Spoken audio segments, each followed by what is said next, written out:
नंदुरबार नगरपालिकेचा निकाल लागून आता 3 दिवस उलटले आहे. वरकरणी पाहता तिथे शिंदे गटाच्या शिवसेनेची सत्ता आली आहे. पण या विजयाच्या आत दडलंय काय? हा विजय खरोखर धनुष्यबाणाचा आहे की त्यामागे काही वेगळीच गणित आहे? आज याच विषयावर एक मोठा स्फोट झालाय मित्रांनो.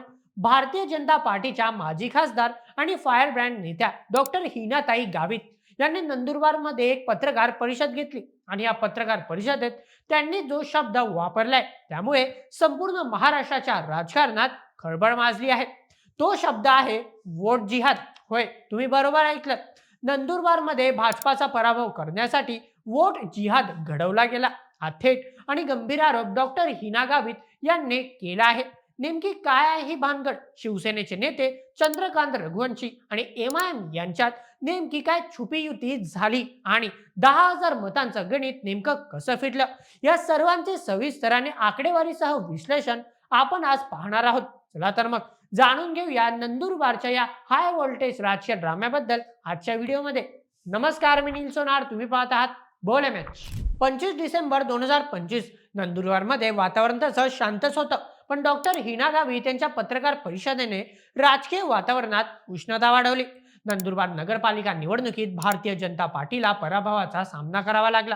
पण हा पराभव पचवून शांत बसण्याऐवजी भाजपने आता आक्रमक पवित्रा घेतला आहे मित्रांनो.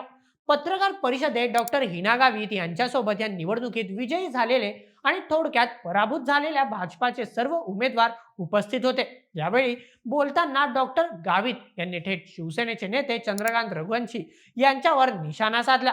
डॉक्टर हिना गावित म्हणाल्या की हा शिवसेनेला मिळालेला विजय हिंदुत्वाचा नसून तो वोट जिहादचा विजय आहे.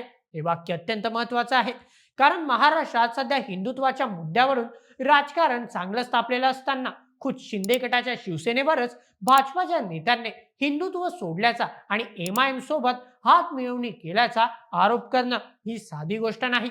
डॉक्टर गावित यांच्या मते नंदुरबारमध्ये भाजपचा विजय निश्चित दिसत होता. भाजपच्या उमेदवारांनी पूर्णतः हिंदुत्वाच्या आणि विकासाच्या मुद्द्यावर ही निवडणूक लढवली. पण हे लक्षात येताच भाजपला रोखण्यासाठी चंद्रकांत रघुवंशी यांनी एमआयएम सारख्या कट्टर समजल्या जाणाऱ्या पक्षासोबत छुपी युती केली. बाहेरून हे पक्ष वेगळे दिसत असले तरी आतून मात्र त्यांची साठ गाठ होती असा दावा त्यांनी केला आहे. आता तुम्ही म्हणाल की आरोप तर कोणीही करू शकतं, पण डॉक्टर हिना गावित यांनी हे आरोप हवेत केले नाही. त्यांनी यामागचं पॅटर्न समजावून सांगितलं आहे. त्यांनी निर्देशनास आणून दिलं की या निवडणुकीत एक विशिष्ट पॅटर्न राबवला गेला.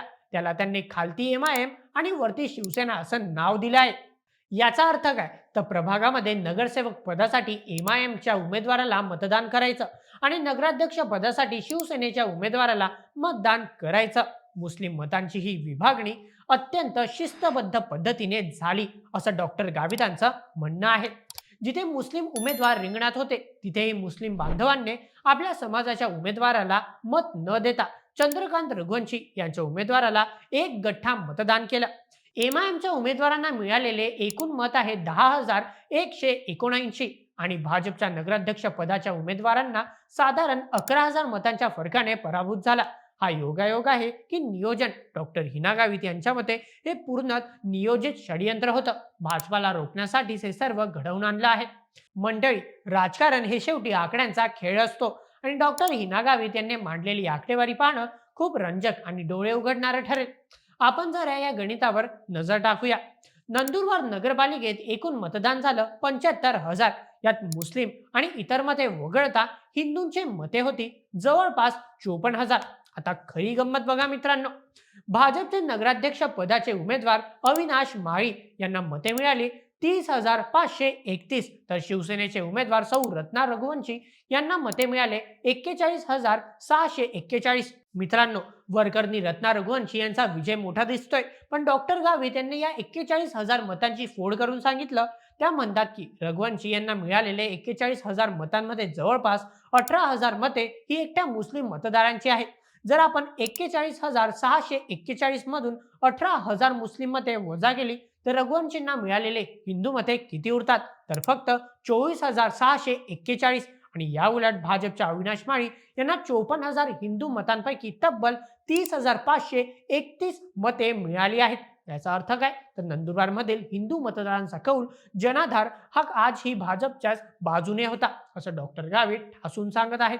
परिवर्तन घडवण्यासाठी हिंदू समाज संघटित झाला होता, पण एक गट्टा मुस्लिम मतांमुळे म्हणजे वोट जिहादमुळे हा निकाल फिरला असा त्यांचा दावा आहे. फक्त आकडेवारीच नाही तर डॉक्टर हिना गावित यांनी नंदुरबारच्या सांस्कृतिक आणि सामाजिक बदलावरही बोट ठेवलंय. हिना गावित म्हणाल्या की नंदुरबार नगर परिषदेत इतिहासात पहिल्यांदाच एमआयएमचे 4 नगरसेवक निवडून गेले आहेत. त्याही पुढे जाऊन त्या म्हणाल्या, नंदुरबारच्या रस्त्यावर पहिल्यांदाच हिरवा गुलाल उधळला जातोय, ही धोक्याची घंटा आहे. रघुवंशी नावापुरते हिंदुत्ववादी पक्षात आहेत, पण त्यांचे विचार आणि कार्यपद्धती पूर्णतः काँग्रेसचीच आहे असा टोलाही त्यांनी लगावला. भाजपचे अनेक उमेदवार जे नवीन दमाचे होते ते अगदी थोड्या फरकाने पडले. 26 नवीन चेहऱ्यांना भाजपने संधी दिली होती, पण संघटित मतदानामुळे त्यांचा पराभव झाला. तरीही भाजपने हार मानलेली नाही. त्यांनी आता पालिकेत आपली फळी मजबूत केली आहे. ज्येष्ठ नगरसेवक आनंदा माळी यांनी गटनेतेपद तर हिरालाल चौधरी यांची विरोधी पक्षनेतेपदी निवड करण्यात आली आहे. म्हणजे पालिकेत सत्ता शिवसेनेची असली तरी भाजप विरोधात बसून आक्रमक भूमिका घेणार हे मात्र स्पष्ट झालेलं आहे. तर मंडळी, हा होता नंदुरबार निवडणुकीचा रिपोर्ट. एकीकडे सत्तेचा आनंद आहे तर दुसरीकडे वोट जिहादचा गंभीर आरोप. डॉक्टर हिना गावित यांनी मांडलेली आकडेवारी खरोखरच विचार करायला लावणारी आहे का? नंदुरबारमध्ये एमआयएमचा उदय आणि शिवसेनेची भूमिका याकडे तुम्ही कसे पाहता? हा निकाल लोकशाहीचा विजय आहे की डॉक्टर गावित म्हणतात तसा हा वोट जिहादचा परिणाम? तुमचं मत आम्हाला कमेंटमध्ये नक्की कळवा आणि अशाच व्हिडिओसाठी सबस्क्राईब करा बोल एम एच आपल्या युट्यूब चॅनलला. धन्यवाद.